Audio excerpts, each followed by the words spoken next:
It's another beautiful day and another day to learn. I am Camille Egadingan, a third year BS Ed English student, and I will be your discussant for today. Have you heard about social institutions? What do you think are these institutions? What are their functions and how do they influence the society and the people? Well, we will find that out in this discussion, so sit back and listen attentively. Our topic for today's discussion is the schools and social institutions, but let us know first the objectives. At the end of this lesson, the learners will be able to identify the five major social institutions and its functions in the development of the human society. Perform a short presentation showing the role of individuals in a particular institution, and justify the influence of social institutions to the lives of people. Schools and social institutions. School is a social organization established to transfer the value of community, society, or nation through the planned educational experiences to the younger generation. It is an established set of norms and subsystems that support each society's survival. It is the most important social institution. Now, social institutions are integral part of a human society because they are one of the most important structural elements that govern behavior in various spheres of social life. In any wide society, five major institutions are always present. These are the family, education, religion, economic institutions, and government. These institutions may have different applications, but they are interrelated in a number of ways. For instance, schools need funds, politics needs education and religion needs education, and the family needs all of the aforementioned institutions. Now let us start with family. The family is generally regarded as a primary social institution. The institution of family is a basic unit in the society, and the multifaceted functions performed by it makes it a much needed institution in a society. It is one of the oldest social institutions on the earth. Families play an integral role in school climate improvement, especially when they have consistent contact with their children's teachers and hold staff accountable for maintaining a positive, healthy climate. Families can help improve the climate of their children's school by actively recruiting other families to become involved and by reinforcing academic, social, and emotional lessons learned at school in the home. It is important that family and parents connect with the school community in meaningful ways. For example, involving parents as volunteers greatly enhances student engagement, school connectedness, and overall feeling of well-being and confidence for both parent and child. By including parents and family members in the school environment helps create a sense of familiarity and connectedness for students and staff. Family and parents are partners with schools to ensure the development of the whole child. The school community should actively encourage parental and family participation and engagement. Beyond volunteering, family members can engage with schools and staff during after-school activities, social events, in person or in online, and teacher-parent conferences and meetings. This allows families to contribute to the relationships staff create with the students inside and outside of the classroom. Next, education.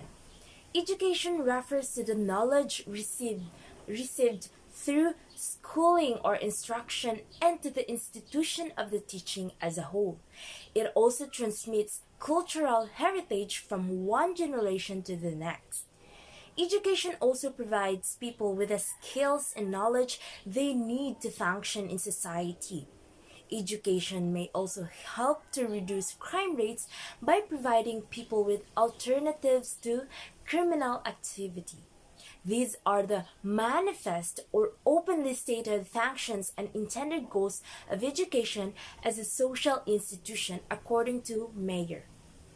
When people are educated, they have better understanding of society. Proper education improves people's understanding of the world around them, making them less susceptible to the influence of others. This leads to a better understanding of people, fewer conflicts, and more tolerance for differences. Educated persons are harder to manipulate, which creates an environment where social justice can thrive, which entails equal rights, equal opportunity, and equal treatment. Education in society helps people to be more active in their struggle for a better quality of life. As the citizens' understanding of the world around them grows, the entire society strives towards more efficient solutions to problems and the advancement of everyday life. This is an important mission for the whole humankind, and it is crucial that each individual should have opportunities for personal advancement and making their own contribution. Now, what is religion? Pioneer sociologist Emile Durkheim described it with the ethereal statement that it consists of things that surpass the limits of our knowledge. Religion as a social institution refers to a unified system of belief system, practices, symbols, roles, rituals, etc., revolving around belief in supernatural powers. It acts as a framework for the daily social conduct of man, unites the believers, and provides meaning to life. The following are the functions of religion as a social institution. It plays a number of important functions to ensure the smooth running of society. First is meaning and purpose of life. It acts as a source of hope in times of difficulty and illness. They provide guidance and instructions as to how align one's life with the divine purpose of the creation. Second, social unity and stability. The shared belief system acts as an important agent of socialization. Similarly, a common practice of beliefs strengthens social cohesion among the members of society. Third, agent of social control.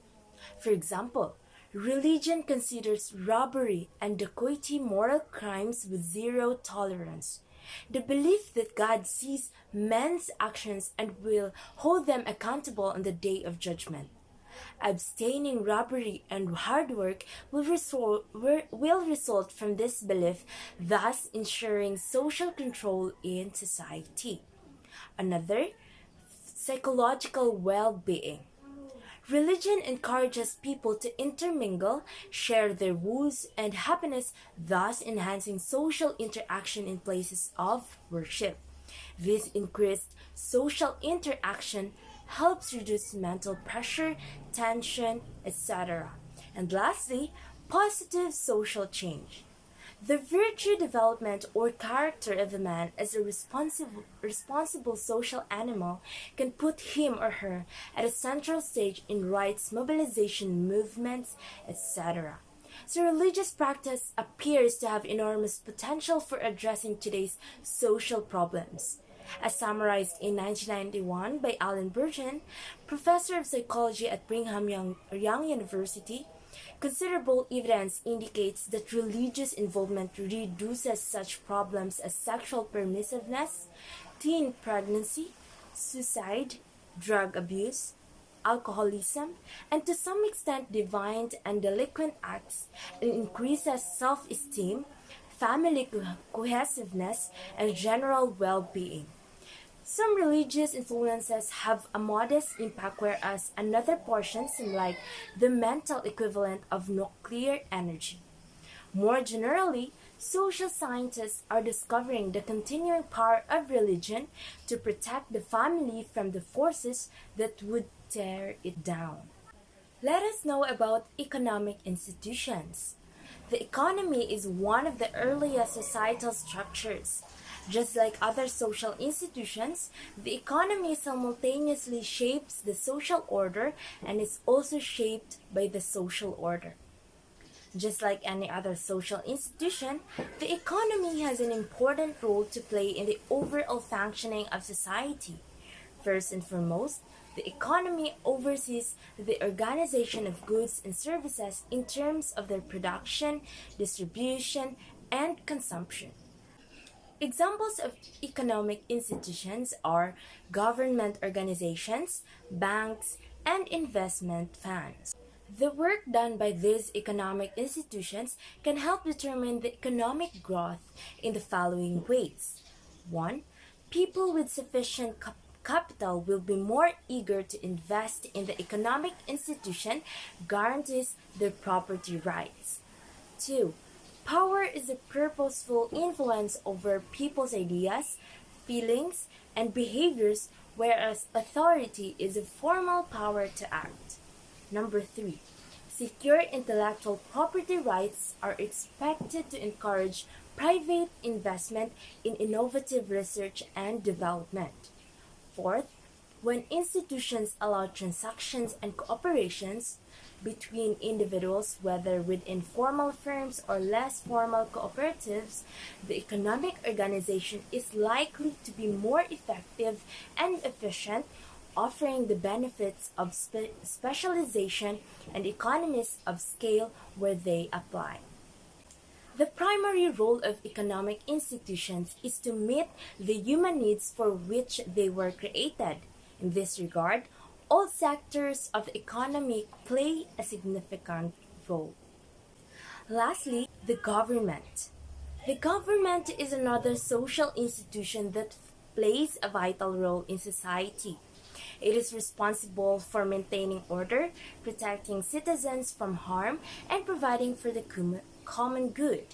The government does this through its various sub-institutions and agencies, such as the police and the military and the courts. These legal institutions regulate society and prevent crime by enforcing law and policy. Governments have a major role in the efficacy of a functioning society. Governments ensure that citizens do not encroach on the rights of others. They also ensure that citizens follow the rules and regulations which have been instituted by the state. The third, and perhaps the most major role of government is that it creates these rules and regulations for the citizens to follow. The fourth role is to maintain beneficial and positive relationships between itself and the governments of other states. Governance really matters for development. Societies with more effective and accountable governing institutions have been shown to perform better on a range of issues, from economic growth to human development and social cohesion. But governance should be seen as more than an input to economic growth. It is both an end in itself and a means to other development outcomes. That ends my discussion in schools and social institutions, but before I end this video, I would like to leave a question for you to ponder. Alright, I hope you've learned something from our discussion. Thank you for your time and keep learning!